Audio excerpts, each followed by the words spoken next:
सुखदेव साहब, असांखे ॻाल्हि ख़बर आहे कि इंडिया पहिरियों असांखे धमकी ॾिनी कि तव्हांजो पाणी बंदि कंदासीं, ऐं पोइ पाणी जीअं हुन छॾियो, फ्लड वॉर्निंग ॾिनई, हिकिड़े ॾींहं में 2 वॉर्निंग आयूं, पोइ ॿिए ॾींहुं वरी वॉर्निंग आई, हाणे बि वॉर्निंग ॾियनि था।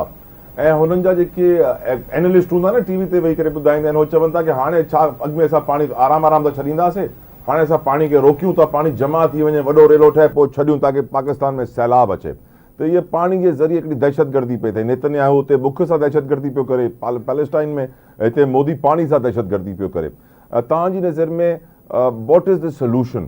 असां कीअं हिन आबी दहशतगर्दी जो जवाब था ॾेई सघूं मोदी खे? शयूं साईं हिन में नंबर 1 त मीडिया जी ॻाल्हि कहिड़ी आहे, उहो त मां चवंदुमि कि मेंटली सिक चओ या उनजी पॉपुलेशन जी खुराक कहिड़ी थी वई आहे। 50 साल 40 साल 60 साल मीडिया उन्हनि खे अहिड़ो फीड कयो आहे, नफ़रती ज़ुबान ऐं जेको आहे हर तरह नेगेटिविटी ॾेखाइणु, त उन्हनि जी उहा एपेटाइट पूरी करण लाइ मीडिया जी त ही मीडिया वारा चरिया छाणा थियनि। तव्हां ॾिठो काफ़ी लतीफ़ा बि हलिया जॾहिं जंग थी त भई उहो कराची में, लाहौर में, पिंडी पोर्ट में, लाहौर पोर्ट में इंडिया जी फ़ौज पहुती आहे। त हीअ त इन्हनि खे ख्याल में सीरियस न खणणु घुरिजे। पहिरीं ॻाल्हि रही ॻाल्हि आबी जारियत, बिल्कुलु है आबी जारियत आहे, हिन में कुझु शक न आहे। कोई ईअं चए त भई असां छो त असां वटि 700% घणो जेको बारिश थिए, उन खां पोइ असांजा डैम टुटे पिया, इन करे तव्हां छॾा भई हुनजो प्रॉपर मैकेनिज़म आहे। तव्हां इंडस वाटर ट्रीटी इंडिया जंग में सभिनी खां पहिरियों सस्पेंड छो कई? ही हाणे खां न 15-20 सालनि खां इंडिया इन शइ खे ताड़े वेठो आहे, पंहिंजो स्ट्रेटेजिक गोल रखी वेठो आहे त पाकिस्तान छो त वाटर स्ट्रेस्ड कंट्री आहे, हींअर खां न 15-20 सालनि खां असांजो पाणी जो मसइलो हले पियो, उन शइ खे एक्सप्लॉइट करण लाइ हे आबी जारियत करे थो। हिन में को शक कोन्हे।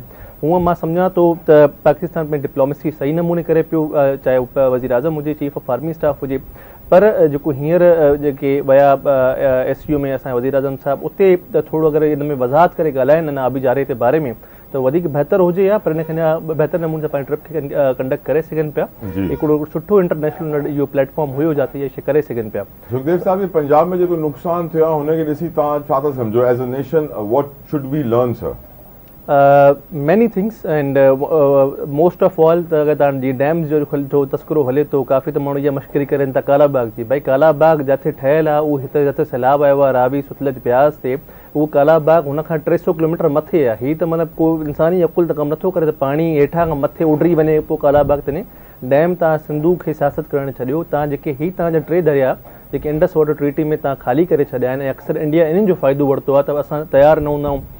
पाकिस्तान जी या इरीगेशन डिपार्टमेंट्स या फ्लड कमीशन जे में इहो हूंदा, पंजाब जे दरिया ख़ाली आहिनि त हुनजे अराउंड तव्हां कुझु ठाहियो कोन था डैम, न नंढा रिजर्वॉइस, त उते नंढा डैम्स ठाहियो, रिजर्वॉइस ठाहियो, त फ्यूचर प्रिपेयर्डनेस असांखे हुजे त उन आबी जारियत खे बि असां रोके सघूं। हिन खे तव्हां सिर्फ़ु वाटर जो मसइलो करे न ॾिसो, डिफेंस जो मसइलो बि करे ॾिसो। हिकिड़ो तव्हांजी डिफेंस जी, असां जेके आर्म फोर्सिस असां बजट ॾिनो डिफेंस जो, त हिन खे बि as a part of defence ठाहियो हुजे, छो त हीअ हाणे आबी जारियत as a weapon of war थी चुको आहे। असां ॻाल्हि कंदो 5th जनरेशन वॉरफेयर जी, त भई टेक्नोलॉजी करे इंडिया या ॿिया मुल्क इंफॉर्मेशन वॉरफेयर कनि था पाकिस्तान, त हे बि हाणे हिकिड़ो नओं क़िस्म सम्झो, उहो नओं क़िस्म आहे न, असां लाइ नओं फिनोमिना आहे। माज़ी में तव्हां ॾिसंदा हूंदो इजिप्शियन एम्पायर खणो, ॿिया एम्पायर खणो, ओड़ी महिल खां आबी जारियत हलंदी ईंदी पई आहे। पाकिस्तान इंडिया जो मसइलो अंग्रेज़ जे दौर खां हले थो, गुडू बराश ते, वरी हुन खां पोइ तव्हांजा फ्लड कमीशन्स ठाहिया, इंडस वाटर ट्रीटी थी, त हिन खे बि एज़ अ डिफेंस मैटर खणी ॾिजे त बहितर आहे। इहो मां ख़्याल में सभिनी खां वॾो सबक़ु पाण सिखणु घुरिजे।